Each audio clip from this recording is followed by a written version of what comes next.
allow adigaan ku aaminayo. ونعوذ بالله من شرور أنفسنا وسيئات أعمالنا من يهده الله فلا مضل له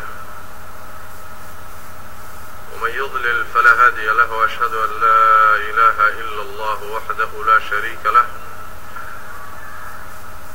وأشهد أن محمدا عبده ورسوله يا أيها الذين آمنوا اتقوا الله حق تقاته ولا تموتن إلا وأنتم مسلمون يا أيها الناس اتقوا ربكم الذي خلقكم من نفس واحدة وخلق منها زوجها وبث منهما رجالا كثيرا ونساء واتقوا الله الذي تساءلون به والأرحام إن الله كان عليكم رقيبا يا أيها الذين آمنوا اتقوا الله وقولوا قولا سديدا يصلح لكم أعمالكم ويغفر لكم ذنوبكم ومن يطع الله ورسوله فقد فاز فوزا عظيما أما بعد فإن أصدق الحديث كتاب الله وخير الهدي هدي محمد صلى الله عليه وسلم وشر الأمور محدثاتها وكل محدثة بدعة وكل بدعة ضلالة وكل ضلالة في النار. أيها الإخوة والأخوات، موضوع أي ولله صوت شديد لنا وحكي له وقسم سيهي القبلية وآثارها السيئة. قبيلة iyo raadadkeeda ama natiijooyinkeeda xun waxaan u malaynayaa waa mawduuc baahi aad u fara badan u qabno aadna looga hadlay laakiin in aad loogu celceliyo u baahan. mujtamacaadkii rususha loo soo diri jiray hal qodob waa ka dhexeeyey way ku khaldameen. qodobkaasi wuxuu ahaa inay ka inxiraafeen ilaahay tawxiidkiisa iyo keliyeelidiisa iyo xaqiisa inay ka inxiraafeen. taa marka laga gudbo qolo walba waxbaa gooni u ahaa, dhaqamo kaloo khaldan ayaa gooni u ahaa. soomaalida maanta nool waxaan u malaynayaa cudurrada ugu muhiimsanee in laga daaweeyo ay u baahan tahay waa qabyaaladda. maxaa yeelay dhibka ay keentay waa midka qurbaha idinku soo xareeyo waay, meel kaba adun ka fiirin. wax halkan idin biday oo qurbaha idin keenay oo ilmihiinnii iyo guryihiinnii iyo carruurihiinnii khatarta geliyey oo midhihan khadhaadh aad ka goosanaysaan waa aahaartii qabyaaladda. marka waxaan u malaynayaa waa darsi mudnaantiisa leh in aad loogu celceliyo. in badanna runtii waa laga hadlay muctamaraadka iyo culimmada iyo si guud iyo si gaarba waa looga hadlay. waxaan jeclahay marka mawduuca in aan saldhig uga dhigo aayadda qur'aanka kariimka ee ku jirta fi suurati alxujuraat. alla yidhi tabaaraka wa tacaala yaa ayuha annaasu inaa khalaqnaakum min dakarin wa unhaa wajacalnaakum shucuuban waqabaa'ila litacaarafuu ina akramakum cinda allahi atqaakum ina allaha caliimun khabiir. aayaddaasi waxba kama tegin. wuxuu rabbigan yidhi tabaaraka wa tacaala dadow waxaan idinka abuurnay lab iyo dhadig xaggood. laba ruux baad ka timaadeen asalkiina. mid waa lab oo waa aadam, midna waa dhadig oo waa xaawo. أصلها لذلك أبور طبعا سيد القرآن كشيء لبضوا هذا أصل موضع ذكر كأصله لأن حواء وحلقة أبوري نبي آدم لفتي سالقة ولبكا أصل كاسي قرآن كنت المامي وينوع عضينيا أبتلك كمكلا في غنين أصل كاسكم يتبات كتير حديث النبي ونواميد كنت المامي صلوات ربي وسلام عليه كلكم من آدم وآدم خلق من تراب لما أنتين آدم بعد كتماته آدم عرى لك أبوري هل كوحا لغوت الماما يا ولغو عضينا يا أصل كوا اسكمت هل آبو هل بويو عرور توضتي كعد كمدو كمارينكا كعس متك قابل متك دير متك تيرادير كتيراد البدن كالليسو متك الليسين كل جين هل أصل بات كتماده النبي قالنا صلوات ربي وسلام عليه حديث وفسره وليه هاي آدم وحا لغا أبوري من جميع الأرض رلقا ورنبا لغا أبوري بمعنى رلقا قيبيه ساكلا قدسا حقا مدبك هي الطبيعة ضوضو وحي ورنبا وضتا لغا أبوري آدم markaasay caruurtiisii waxay ku yimaadeen carradii laga abuuray dabeecadahay wadatay iyo midabaday wadatay bay caruurtiisii noqdeen asalku maadadu marka waa carrada wuxuu nabigu sallallahu alayhi wasallam carrada laga abuuray qaar waxay ahayd madow qaarna waxay ahayd guduud qaarna waxay ahayd cadiin intaasoo la isku daray baa midabku carradu ka koobnaa caruurtiisii waxay ku yimaadeen mid madow oo ka soo jeeda carradii madoobeyd asal ay u tahay mid guduudan oo carradii guduudnayd asal ay u tahay mid cad oo carradii caddayd asal ay u tahay mid intaba isku darsaday oo midab kaloo maariina qaatay dabeecadihii carradu ay lahaydna ee dhulka ay kala timidna dhulku midna waa mid suubaan oo adag midna waa dhul dabaxsan oo jilicsan dabeecadihii carruurtuna sidii bay ku yimaadeen dabeecaddeenu midna waa suubaan adag oo qallafsan oo macangag ah midina waa sahlan yahay oo waa dabacsan yahay xagee ka timid carradii aadam laga abuuray baa sidaa ah macnidaasi waxay tilmaamaysaa asal aad ku kala fiican tihiin ood isugu faantaan oo aad ku kala sarraysaan oo aad ku kala qiimo badan tihiin ma jiro mid inaga mid oo nuur laga abuuray ma lihi mid inaga mid oo laga abuuray dab laga abuuray ma jiro mid maaddo kale laga abuuray ma jiro asalku hadduu isku mid yahay waxaa dadkan kaga fiicnaan karto ma aha dhalasho marka dhalasho kagama fiicnid abtir kagama fiicnid taa iyadaabaa meel la saaray markaasuu nabigu daba dhigay salawaatu rabbi wasalaamu calayh asalkiinu hadduu isku mid yahay laa fadla licarabiyin calaa cajamiyin walaa licajamiyin calaa carabiyin mid carab ah mid cajami ah wax fadli ah lama dheera mid cajami ana mid carabi ah fadli lama dheera ilaa bitaqwa waa arrinta aayadda akhirkeeda ku imaan doonta halkaa waxay marka inoo asaloon helay in dadka lagu kala fadilo oo lagu faantamo abtir iyo dhalasho iyo nasab waa wax ka baxsan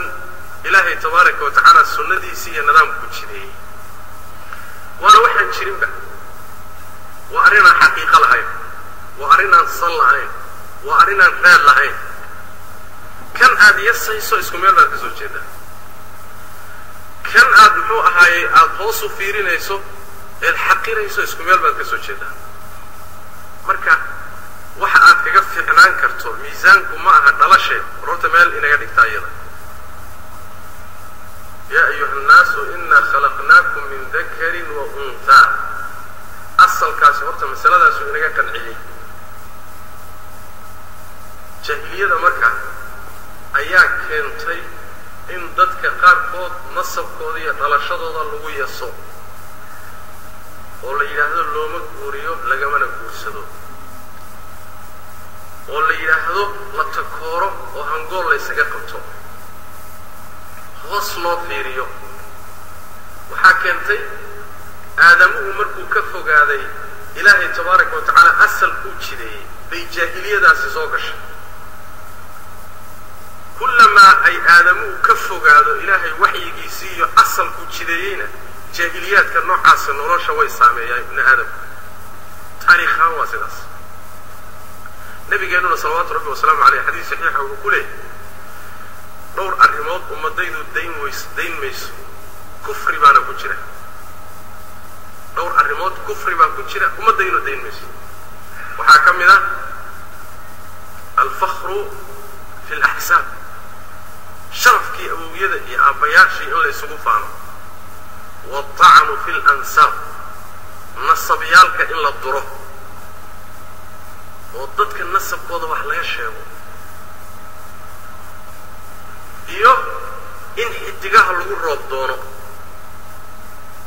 arrimo jaahili ah oo diin la'aan ah oo jaahiliye laga dhaxlay waa nabiga sallallahu alayhi wasallam umadayduna dayn mayso wax laga kaleeyo ma asalkaasi marka horta inaad wax ku qaybsatood fahantood miisaan ka qaadato haddaad tahay addoon ilaahay yaqaano u hoggaansan waa laga maarmaa qodobka labaad ee aayaddu taqriirisay waxa weeye wajacalnaakum shucuuban wa qabaa'il aabbiyo hooyo markay idin dhaleen kadib baa waxaan idinka dhignay qaran shacabyaal iyo qabiilooyin shacabka iyo qabiilku waa kala weyn qabiilku waa ka hooseeya shacabka shacabku waa qaran waa mujtamac meel wada degan isku muxuu ahaayey ama waddan ka dhexeeyo ama wuxuun wadaaga soomaali baa la dhihi carab baa la dhihi fulaan baa la dhihi turki baa la dhihi waa shucuub waay shucuubtaas waxaa ka hooseeya shucuubtii u kala baxdaa qabiilooyin qabiilooyinkaa iyo shucuubtaa maxaa la idinka dhigay annaga maynaan la imaanin mana aadan samaysanin reer hebel inaad noqotana waxaad adigu dooratay maaha adiga ikhtiyaarkaaga reer hebel maada ku noqon ina hebella maada ku noqon yaa kaa dhigay allah tabaaraka wa tacaala wajacalnaakum annagaa idinka dhigna baa la yidhi tabaaraka wa tacaala wax ilaahay kaa dhigayna oo ku siiyeyna dadka kaleeto kagama fiicnaan kartida waxaad kasbatay baa dadka lagaga fiicnaadaa waxaad shaqaysatay ood adigu kasabtay oo aad ku dadaashay ood soo saartay baa dadka lagaga fiicnaadaaye wax rabbi bixiyey tabaaraka wa tacaala ood ku qasbantood ilaa wa ilaaba aad tahay ilaahayna kaa dhigay magac laguma helo qiimana laguma yeesho dadkana lagagama fiicnaado marka shucuub iyo qabaa'il ilaahay baa dadkan ka dhigay marka hore asalkoodii mid ka dhigay kadibna inay kala baxaan oo ay qabiilooyin noqdaan oo ay jilibyo noqdaan oo ay lafan noqdaan oo ay shucuub noqdaan waa qorshe rabbi tabaaraka wa tacaala uu sameeyey wa su-aasha waxay tahay marka muhimka ah qabiilooyin in dadka laga dhigo shucuub iyo qaramo laga dhigo xikmadda ku jirta maxay tahay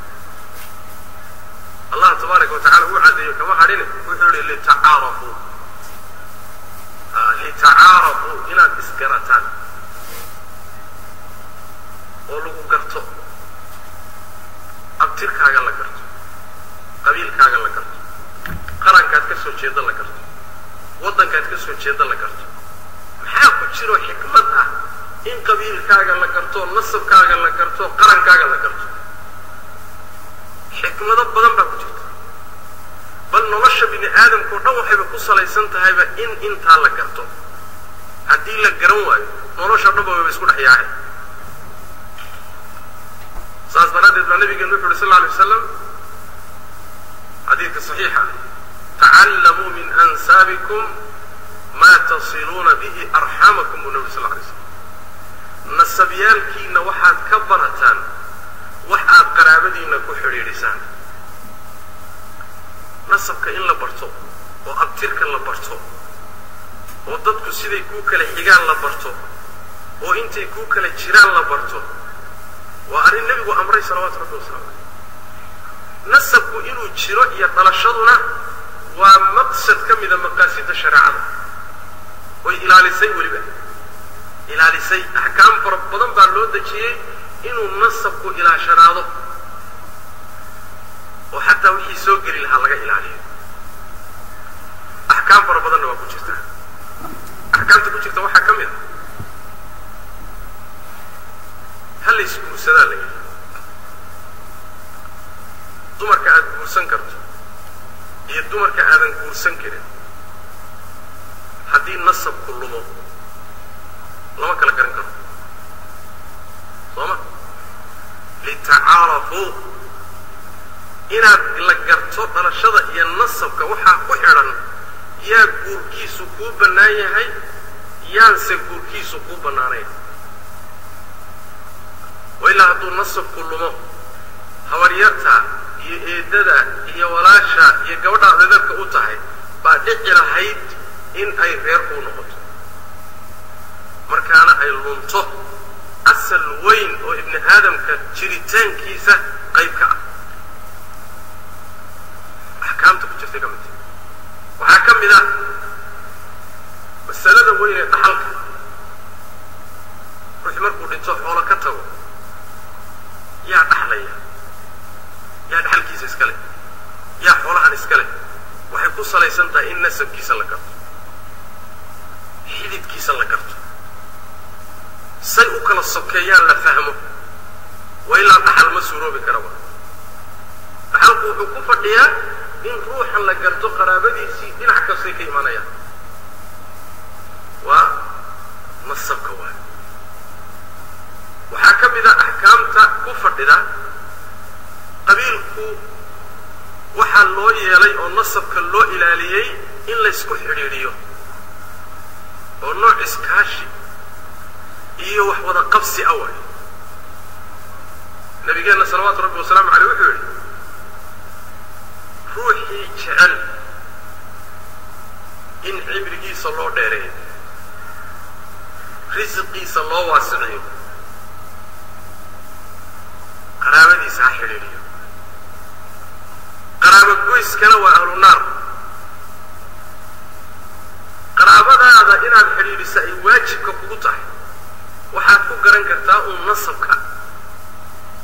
inaad garato dadku siday ugu kala sokeeyaan saas daraaddeed baa nebigu sal alay wasalam wuxuu yidhi sadaqada la siiyo ruuxa qariibka ee kuu dhow laba ajir bay leedahay sadaqatun wasila buu nebigu sal alay wasalam waa qaraabo xidhiidhisnimo ajarkeed iyo ajir sadaqaa labaduba ku jiraan nooc iskaashiya oo kii tabarta darnaa lagu caawinayo oo kii liitay lagu caawinayo oo reerka kii rafaadsanaa laga warhaynayo oo laysku xidhiidhinayo wax laysugu qabanayo weeye nasabka iyo qabiilka xikmaddaa darteed inuu jirana waa loogu talagalo oo waa ka xataa shareecadu waajibisay diyada iyo magta markuu dilku gaf yahay oo ruuxu si ku talagal la'aana uu ruux u dilo mag baa ka waajibaysa magtaasi waxay ku waajibaysaa sida xadiidka nebiga ku sugan sal alla alay wasalam qaraabadiisay ku waajibaysaa caaqiladay ku waajibaysaa xadiidka fi saxiix albukhaari baa kutusaya in adeeradii kuwa sii xiga baa laga rabaa magtaa inay bixiyaan sababtu waxay tahay dilka khaladkaee gafka ku dhacay ruux kasta waa ka dhici karaa waxaa loogu talagalay in la iscaawiyo jiritaanka marka nasabka iyo qabiilka xikmado fara badan oo la koobi karin iyo axkaam sharciga ku salaysan meeshaasi marka litacaarafu inaad isgarataan waay haddaan la isgaranin oo dadku isku dhex yaacaan oo dhalashadii iyo nasabkii iyo wax kasta aan la kala saarin waxaa imaanaysa in xataa ay isku dhex yaacdo waxyaala asaasiya oo noloshu ayna ka maarmin oo dadkii la kala garan waayo la kala saari kari waayo maanta haddaad u fiirsataan soomaalida markii dawladdeedii burburtay oo nidaamyadii oo dhan ka baaba'een dadkii dibadda soo aaday ood idinku ka mid tihiin dadkii xagga lagaga yimid oo account aan lahayn oo in badan oo ka mid a documenti ayna lahayn waxa la isku garan oo lacagta la isugu diri oo shirkaduhu wax ku siin oo lagu raadin ruuxii waa qabiil sooma waa reehebel buu ka siiyey reehebel buu ka siiyey reehebel buu ka siiyey intaasaad meeshan ka qoraysaa meel alla meeshuu jiraba waa la keeni ruux kalena kuma khaldami karo lacagtiisiina waa la siinaa marka waxa weeye dhankaa marka loo isticmaalo oo tacaarufu loola jeedayo axkaamta ka dhalanaysa horta nasabka iyo dhalashada iyo qabiilku inuu jiro waa masale asaasiya nabigeennuna salawaatu rabbi wasalaamu calayhi qabiilka ma baabi'inin diintani markay timid qabyaaladii bay baabi'isay iyo qabiilka sidii xune loo isticmaalaye laakiin qabiilka jiritaankiisii ma baabi'in xataa ugaasiyadii ma baabi'in ugaasiyadii salaadiintii يعني رجي مدح دقامات كأوها قبيلوينك نبي ما ترتين صلوات ربي وسلامه عليه سيدو دي بيوتشرين حتى إنه ترتين إسكما دايما ما بدلين لما هي النبي صلوات ربي وسلامه عليه ونين غير سلطان شكذا كتوري ونين كلا كبدلين هل نباتي نكاسي نوحوها غير سلطان كأوها فأكسو عبتي وحي ونين كعان هذا بخير ورسول النبي محمد صلى الله عليه وسلم من بخيل وقاس من نقول كره كوالي كبدل هيل باردين كبدل النبي صلى الله عليه وسلم لأنك ملاحظة لما هذا هو أساس سنة لقرر وحكم إنه كعم فرين نك رسول النبي كبدل سجنا غير كيسي وبخيل نمو كشيء كهيد ندافع النبي صلى الله عليه وسلم نك كلا النبي كبدل مجر حتى مقالدي في مدينة النبي صلى الله عليه وسلم لو الرير بوحك بدنا أوص يخزرج بوحبنا لو أن بأوجاس يكاها سعد بن عبادة هي سعد بن معاذ سيدو دي بأوجاس يوهاي وحي مقالة أوجا بعضه حولها الريرك أوجا بعضه أيوه النبي كلا تشنجر صلوات ربي والسلام عليه أعضاء يفرقدن طبعا كتوس مرك إسلام كسيدي سما قبيلك هي النصبك وو إلاليا وو بصاي مدميو halka waxaan rabaa inaynu kala saarno marka oo inuu kala fahanno qabyaalada iyo qabiilka waan arin daqiiqa wahay qabyaaladu waa in qabiilkii loo isticmaalo si xun oo shariicada aan waafaqsanayn qabiilkii loo isticmaalo in dulmi la isugu hiiliyo nasabkii iyo dhalashadii loo isticmaalo in dadka lagu yaso in dhiig lagu daadiyo in wax lagu kharibo in wax lagu burburiyo sidaa markay noqoto waa qabyaalad ee qabiil ma ah tuu qur-aanku sheegay lana ilaaliyey waa qabiilka iyo nasabka ama qabyaaladda maya qabyaaladda waa midday shareecadu fogaysay wey muhiimadaasi marka waxa weeye wajacalnaakum shucuuban wa qabaa'ila لتعارفوا إن إسكرتان هي حكمة كتير النصب إنه تشرو هي إن قبيل كتيرو ومثله شرع هذا مقاصد هذا كمان إن تشرتوا إن بابا هذا ما إن بابا هذا إن زي تشرتوا حكمة كتير درجة الله تبارك وتعالى مركا كذب أوحي إن أكرمكم عند الله أتقاكم روح إلهي أكتيس إذن كو كرامة بدن إذن كو شرف بدن وامدك إذن كو عبس بدن ميزانك يواكمر هنا المحك ميزانك الرسمي قال لدوني إنا دتك كم ميزان تواك معها أصل كي والغلا وداقا معها قبيل والغلا وداقا أما لقا يراد أما لقا بدناو تادتك كما في حديد إلهي ما كان لقا إسكوانا دقل لكن ماشا لغو كلا بيحي وحوي ميزانك دتك كلا ساري نين حن ينين فيعن ينين كنأ ينين قبأ ينين سرع ينين هو سكبغي إن أكرمكم عند الله أتقاكم كإذن كو شرف بدن إذن كو كرامة بدن واميد كإذن كو حفظ بدن إذن كو الدين بدن إذن كو إيمان فيعن إذن كو أعماش صالحة إذن كو فيعن الله كعفسك حمانته لقتها خير كل لقود دلاله كإذن كو فيعن با إذن كو شرف بدن شرف مركة هي مقع هل كان سوق جرا ميزانك وكا وكان النبي يقول يلي صلوات ربي وسلامه عليه يقول لا فضل لعجمي على عربي ولا عرب لعربي على عجمي إلا بالتقوى أبو نبي صلى الله عليه وسلم وحيكون كلا في عنان كرا ويكون كلا فضل بنان كرا وأن لك عفس نينك إلهي كاغا عفس بدن أو كا تقوى في عن أو كا عبادة في عن أو كا إيمان في عن نينك سوى كا شرف بدن يعني أما كتر بدنو أما كبقالة بدنو أما كرسي يعني بحوة مدحنما كفدي وحاسو من شرف كما يمادو ميزانك الربي وإن الدين له سيدا دادك أقدم في عن طيب أو بشرف في عن أصل كاس واكا أصل كاس واكا إنك مركب محاكا تقنوا ماشي أريد أنه كخلطن دي وحوي ماشي أهيد إن أكرمكم عند الله أتقاكم أيها حكدنا إن أكرمكم عند الله أكثركم نفرا منك إلهي أكتس إذن كو قيمة بدن إذن كو شرف بدن وأنك إذن كو لا دير يسوى مرسالو بدل فيه وميزانك بحدي أنك الشقي يوه أفكا ما إنك قهلين هونين إسلسو تاقي مجر لكن ميزانك الرسمي كان كو شقي إنه واسدنا ماشي بلاي إنك عصيبتين هالكاو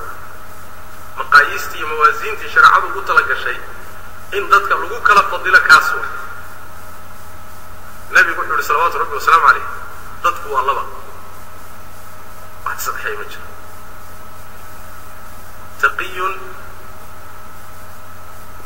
كريم على الله إن الله كعبصنا وبارئة إلهي بارئة إلهي أكتي سنة كريم وأشرف كله متشقئة فاجرة جدك أمري ويهي جد إلهي تبارك وتعالى وسرالك أهين آخرنا إلهي أكتي سنار يا عذاب كله لبضا أمويضته كاس فاجر كي جدك حن قاضينا إلهي أكتي سقيمكم عليه كان جدك وناكسن قاضينا وإلهي أكتي سو كرامك كله كرامدي سنو قلبه وحي كحرنتها قياسته إلهي ودوي تاسي دادك كوكالة تغيير ميزانك مركز صحدها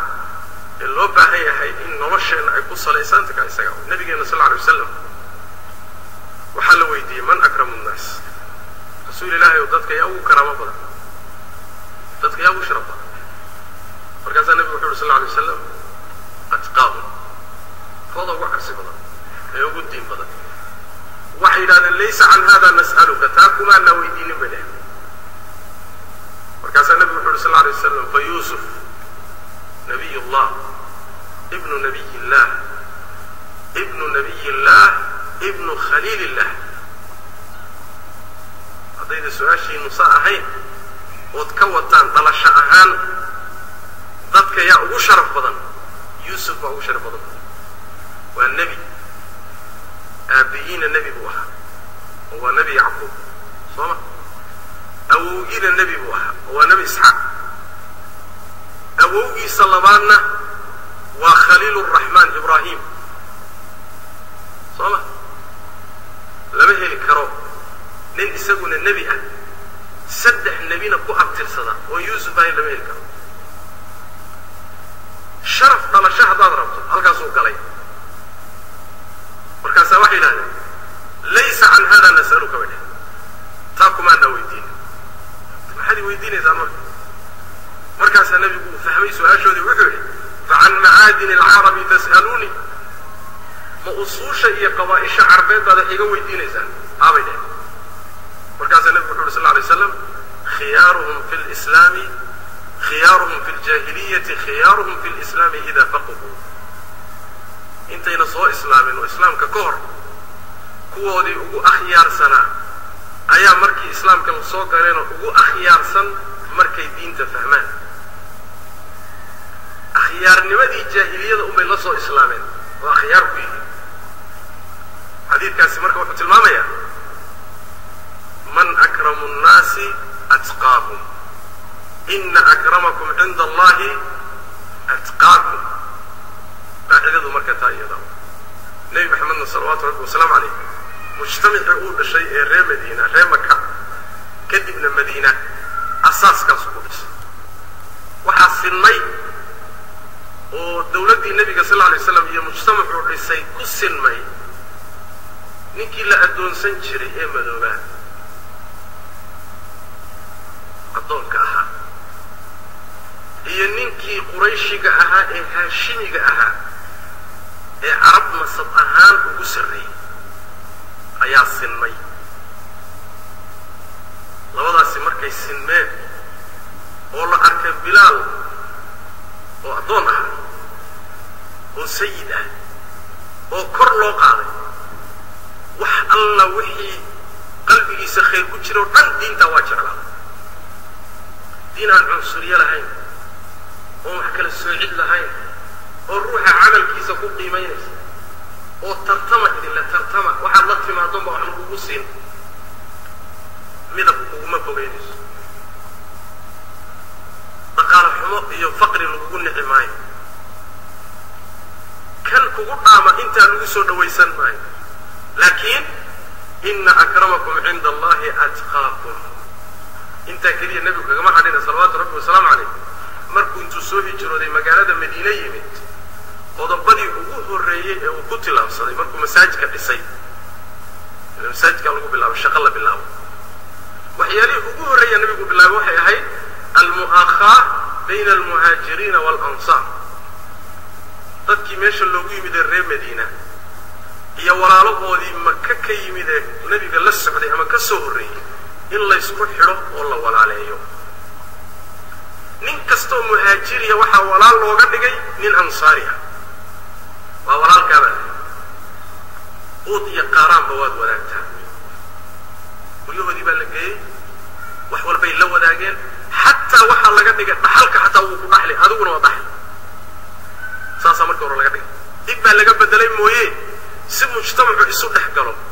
oo fawaariiqdan deegaamadu u baaba'do ila deegaamo kala gedisan baa laga soo jeedaa oo qabaa'il kala gedisan baa laga soo jeedaa si arrintaa iyada ah mujtamacu isu dhex galo si dhab u walaaloobo nebigu sal alla alay wasalam wuxuu isugu xidhay laba waana isdhaxlaysaan salawaatu rabbi wasalaamu calayh arrintaasi waxay ahayd daawo weyn waxaana ka soo baxay mujtamacaad garanaysaan ee taariikhda la yaqaano adduunka sajilay ee nebi maxamed salawaatu rabbi wasalaamu calayhi uu dhisay ummadda marka halkaasuu nebigu mariyey qur'aanku mariyey sunnada nebiguna marisay salawaatu rabbi wasalaamu calayh ayib markii qaacidadaa iyo asalkaa iyo miisaankaa laga leehay oo lagu beddasho in qabyaalad ama kooxaysi ama gobolaysi ama wax saasoo kale ah laysku naco oo laysku fogeeyo oo laysku soo dhaweeyo oo ruuxa ay noqoto aniga yacni hiilkaygiiyo hoogaygu waa reerkayga oo ay noqoto kabtaada iyo reerkaaga waa lagu dhex jiraa dadkaaga haga dhexbeen tolkaaga iyo kabtaadaba ku dhex jira oo ay noqoto siday carabtu dhihi jirtay wahal ana ila min ghaziyata in gawat gawaytu wain tarshud ghaziyatu arshudi anigu reer ghaziya un baanay ghaziya hadday hagaagtana waan la hagaagi ghaziya hadday hallowdana waan la hallowsanay waxay tahay un baanay sooma reerkaygaan ku gowracnahay waxay yihiinna waan la ahay go-aankay qaateenna waa la jiraa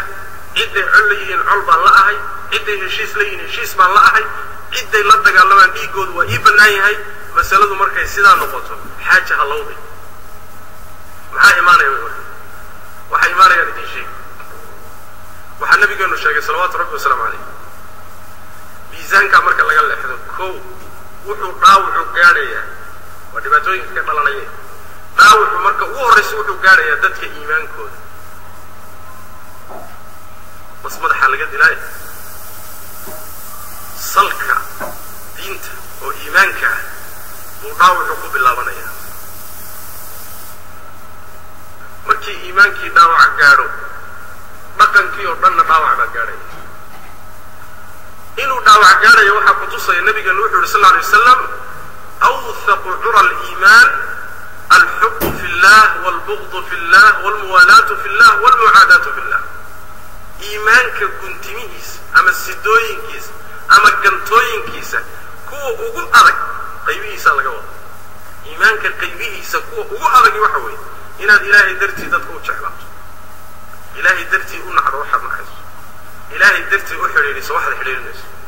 ilaahay dartii ula coloodo waxaad ula coloodayso iimaanka asaal usuushiisa waa weyn ee asaaskaa waay markay noqoto jacaylkaygu waa reer waa deegaan nacaybkayguna waa deegaan iyo reer xidhiidhintaydu waa reer fogayntayduna waa reer soo iimaankaaguma dhaawaca bal iimaankii guud iskaba dhaafe asalkii iimaanka wax si ka yihi oo nabiga xadiidkiisuu tilmaamay salawatu rabbi wasalam aleyh dhaawac jira xadiidka cabdillahi bn cabbaasna wuxuu ahaa man axaba fi llah wa abgada fi llah wa waalaa fi llah wa caada fi llah faqad istakmala aliimaan ruuxii ilaahay dartii wax u jeclaada ilaahay dartii u naca ilaahay dartii u xidhiidhiya ilaahay dartii ula colooba ruuxaasi iimaankii waa dhammaystirtay maxaa laga fahmayaa ruuxaan sidaa yeelinna iimaankiisii waa naaqusay mafhuumka xadiidka waa saas ummad markay iimaankeedii naaqusay waxa ka dhalan karaaye midho xun baa ka soo bixi waxaa kaloo ka dhalanaya oo labaad ilaahay tabaaraka wa tacaala inuu ummaddaa dulleeyo xadiidka nebigu sal ly slam wuxuu ahaa layantahiyanna aqwaamun yaftakhiruuna biaabaa'ihim aladiina maatuu dad weydaynayaan faanka ay ku faanayaan aabbayaashoodii dhintay oo haddana jahannama dhuxusha u ah odayaal dhintay oo xumaan ku dhintay oo jahannamo galay oo dhuxushii jahannamo noqday faanka aad ku faanaysaan waad daynaysaan haddaad dayn weydaan soo maha aw layakuunanna ahwana cala allahi min aljucal bu nabi sal ly slm ama waxay noqon doonaan kuwa ilaahay agtiisa ka liita bahalka la yidhaahdo xarwalwaalka ama kolba saad u taqaanaan doolshaanka soo doolshaan lama yidhahdo alladii yudahdibu alkhur'a bianfihi midka saxrada ibni aadamka xaarka ibni aadamka intuu duuduubo yuu madaxa ku riixaa waa duwayba yar dadka baadiyu wa yaqaana laakiin dadka reer magaalka waxaa laga yaaba inaysan garanayn duwayba yar waaye ibni aadamku markuu saxarada ka kaco intay usoo dabamarto oy duuduubto oy sida banoonigoo kale ka dhigto ayay madaxa ku riixi say u dilaandilinayso u riixaysay godka la geli way cuni marka waxaa la yidhahdaa soomaalidu dhaha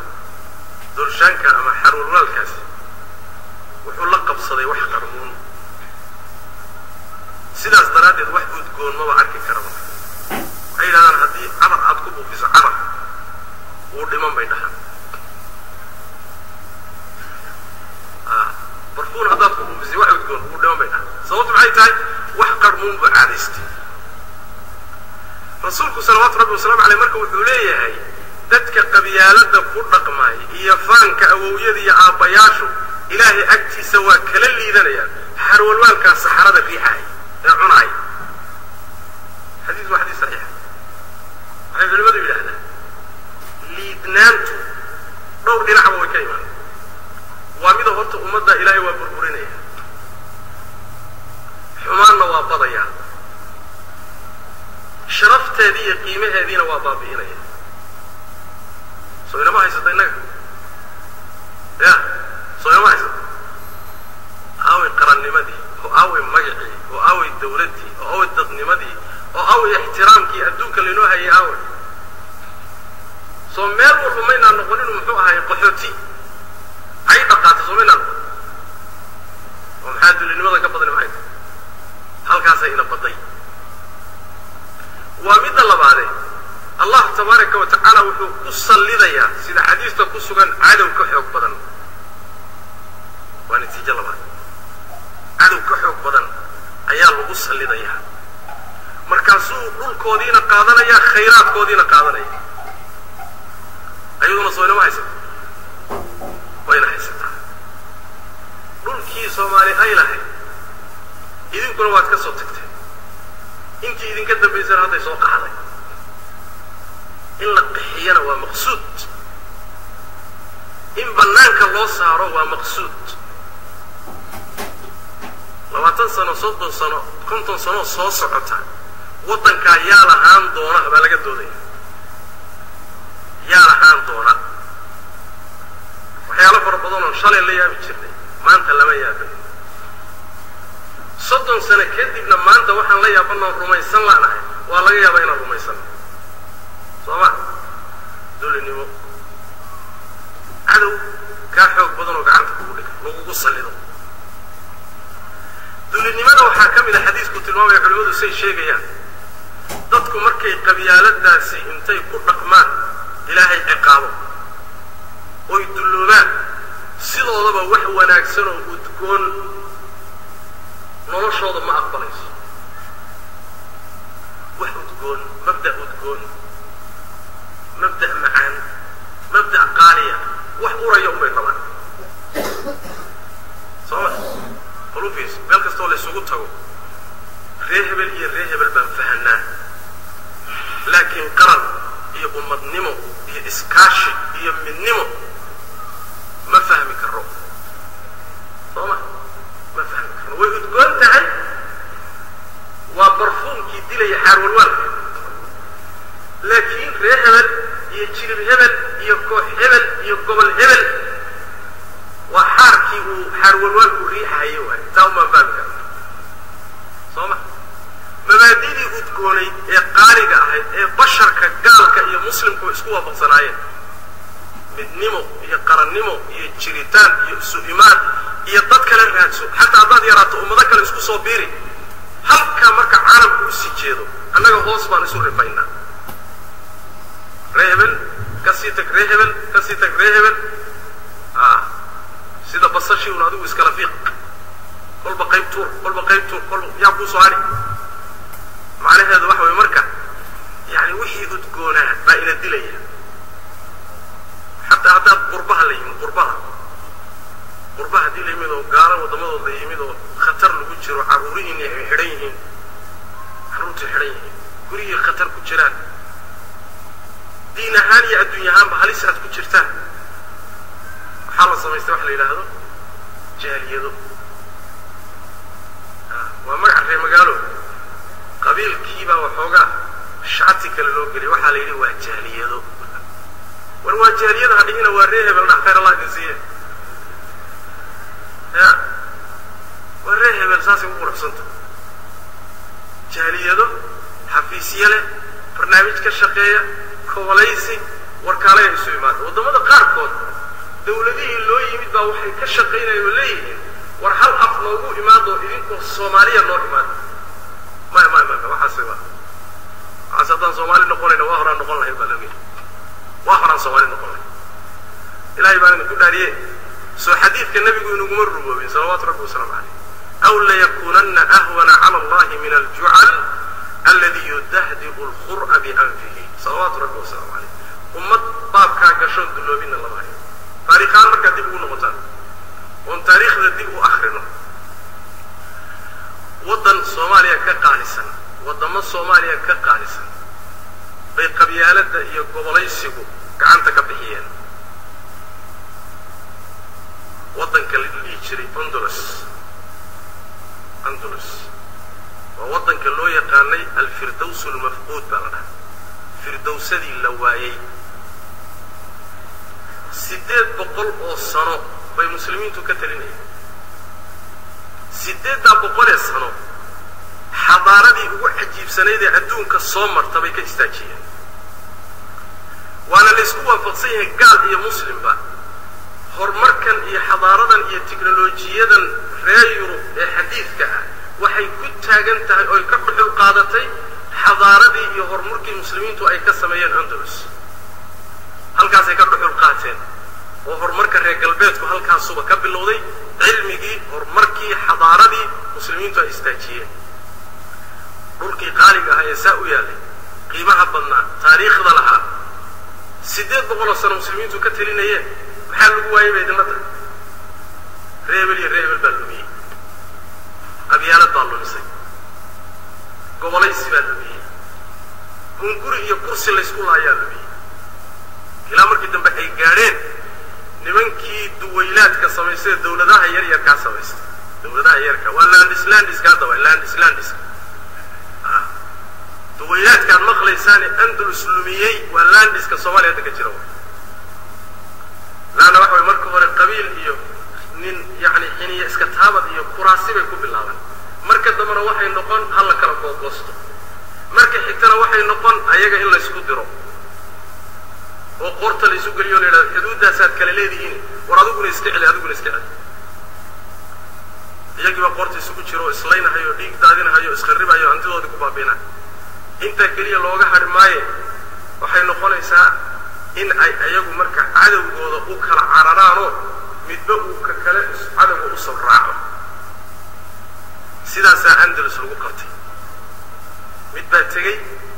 فرنشجي وسوق حيستي ولا الذي بقرصفتي وحلو أخري هذا أقولك قوة قوانينا أنا أقول جنة دول كان مكان قوانينا أنا أقول جنة ولا لي بكتخلص أصبوا التور ضرب مالتي ضمن تلا قبتها سجنا لقى تخلص وكذا وحكر رمودي وكلت يوم أكل الثور الأسود أو الأبيض يا الأبيض دي بيجي مدوب مالتي لا عنيب الله يعنيب حاجة قومة على مكان صوما مصيبة صور محمد عليه وسؤاله وحاصل مصيبة محمد عليه وحاصل مصيبة قبيلة بعدش وحام دبعت إذا هيستو كان صومالي ميل جوتدونا هيستا دول كذي هيستا قحن هذا عصوبة لقى شكاني أمضن جيدك كوب اختيارسا أمورها تشلأنتها مصائبتا وحد عليه وقبيالات قبيالاتها أهاتي قبيالات وددك موضة قلينا الركبة كو أديكتي حقيقة هذا مركا ليلة قبيالات وحي النقطي قاديد لفولي والركبة كدن قارين أيقون الدنتو دي منك من كرسي رادسة وشغل رادسة ومصلحة دونة وسوق الدنتي سوصعه فهو حسكوك عن الدنت هذا ما قاري كرتير مقع عن قبيل كينتاد هوته أودي سيدتك سبوت قالقل كرسي كان أبوك كل وحيد شبه هذا وطن كك عيوقن وهذا يجوده ننكي وتي كرسي دون بوها إنه كرسي دون هانا وحاكتو سينينك استمركي لو يمدو ليلي وراركي انتي لا تشضي ليلي ورمايا هوش وريتشي يا أيجي بيسكول لا يهدنا كذوه واتابي إن بدروا كم إذا ما أنت خبرك يقول شيء سوزا اسمع رك مركز شجر رادسة أو شجر دونة أو مقري دونة أو حول دونة باب مشروع عن أمة الجلية سيدنا أبو بربري أنا جرى واحد نقولني وما أتاكم ما أصابكم من مصيبة فبما كسبت أيديكم إنك أوديار سنين إن أقبل لهم مشاريع بالنوعاس صومالية ورك مرتدي سوحوي ورك لصوري ما أنت صومالي إذا أنا هين هدي لي هذا الدرس قبيلة وآخري إذا صومالي هين ونقبك قبيلة أقونين حنس ليه معقول بها الله لكن نين ضبكي وكبرتي وكم مرحي والشيك ضبك والو قبتها كور وردبك والو قبتها ما أنت نقول على الوو قبتيبه وأنا مرحيبه صوما توفيق إلهي بقى إنا قم قد مويه لكن فهم قبيالة ذي إنا قم مقنا سوسيدا اسمها مسألة توفيق إلهي بقى نجمع مكان لكن فهم قبيلة ذات ما أنت ضدك اللي قطع بحنا الله آخر لها منهين ومكوكو بالنيبة لكن حقيقة وحيتها نبي قال نوحي صلوات ربي وسلام عليه حديث كسوغا فتن كمركا يبطان وديك التعضلي هي خربوضاتا هي بالقيسية هي حارانتا الله بنيستو ضدك وحا الله كدغ يا ابو النبي صلى الله عليه وسلم عقوشه iyo garashada laga saaraya wax alla wixii aqli iyo garasho ah waa laga saaray nabigu markuu yiri waa islayn doontaan darisku dili doona baad iska dhigi doontaan waxay yiraahdaan ma anagu aqliga nagi leh ma anagu aqliga nagu jiro ma wuxuu dadka waqtiga imaan doona xuquusha laga qaadi doona إلهي تبارك وتعالى وحي خير هينا وفجي حولها وحا لي لهذا أريقا إيو حولها يمكن راحل شري وقرني حولها مركان أريقا فوفيسو وصوت داجس وسوى دور كداقا أي دواعا كشو أما ورابك قلو أما تشيفا قلو ونيف كريب وأريقا تدو عرارو maalinta dambe hatta dhow barkad maalinta dambe dad arigi soo kaxayso oo kayntii iyada ahayd aad ku dareeriso naftu ma siinayso arigaasi inuu kaynta galo soruma aw dadkii ariga soo saasma arigaasi markuu meeshii shalay neefka laga haray markuu madaxa la sii galay waa soo didaaya sababtu maxay tahay shalay buu wacdara uga joogay shalay buu wacdara u joogay oo meesha lagu galay Soomaali qabyaalad lagu gal oo dhulkeedii burburi oo qixi oo gaalo u gacan geli oo dhowr iyo 20 sano ka badan rafaad iyo qurbo ku noole oo diintoodii adduunyadoodii baabay haddana ma cadaalika ariga didaya hatta waa noqon lahayd ariga didayo meeshii shalay baraayadu ku qabsaday ka didaya hatta waa noqon lahayd soo xuquushi ma maqna marka soo xadiiska nabiga ma xuquushi waa maqan garashadii baa maqan cilmi badan inaga ma maqneen ilaahay tawfiiq lahayna siiyo ilaahay tabaaraka wa taala tawfiiq allahayna siiyo ilaahayna tabaaraka wa taala quluubteena allah isu soo daweeyo qabiyaaladii maxay wuxuu yiri ninkii gabayaaga qabiyaaladii waxay dumisan mooyee dugsi male waxay dumisan mooyee xaqiiqo حكيم عبد الروا qabiyaaladii waxay dumisan mooyee dugsi male sidaas daradeed ilaahay tabaaraka wa taala umada qalbigeeda allah isoo dumo allah iskin jeclaysiyo ilaahay tabaaraka wa taala qulunkii qabiyaalada allah inaga saaro ilaahay qabiyaaladii qashinka allah inaga saaro iimaankii islaamnimada allah inagu walaaleeyo qaybsanaanta allah inaga saaro furqada iyo kala taga allah inaga saaro midnimo iyo walaalnimo allah inagu bedelo ilaahay tabaaraka wa taala wanaageena allah istuso xumaanteena allah inaga asturo ilaahay waxaan ka baryaynaa tabaaraka wa taala umada islaamka ee diinta leh ee khayrka jecel ninka xumaantooda ka shaqeynaya oo qabiyaalad isticmaalaya magac qabiil isticmaalaya oo isku burburinaya oo masaalixdeeda seejinaya ninka ilaahay hadduusan hanuun la damcin ilaahay hadduu hanuun la damcayna ha soo hanuuniyo hadduusan hanuun la damcinna reerkuu dooni ha noqdee alla halaago aamiin ninkuu dooni ha noqdee ummaddaa ninkii xumaan la raba oo qabyaalad ku dhex wada oo burburinaya oo masaalixdeeda iyo midnimadeeda ka horjeeda ilaahay waxaan weydiisanaynaa tabaaraka wa tacaala hadduu hanuun la damco u qorayna inuu soo hanuuniyo hadduusan hanuun u qorina inuu ummadda uga raaxeeyo ilaahay taasaan weydiisanaynaa tabaaraka wa tacaala kelimada inta aan kusoo gabagabeeyo waxaad og tahay ma kuu sheegaa un weye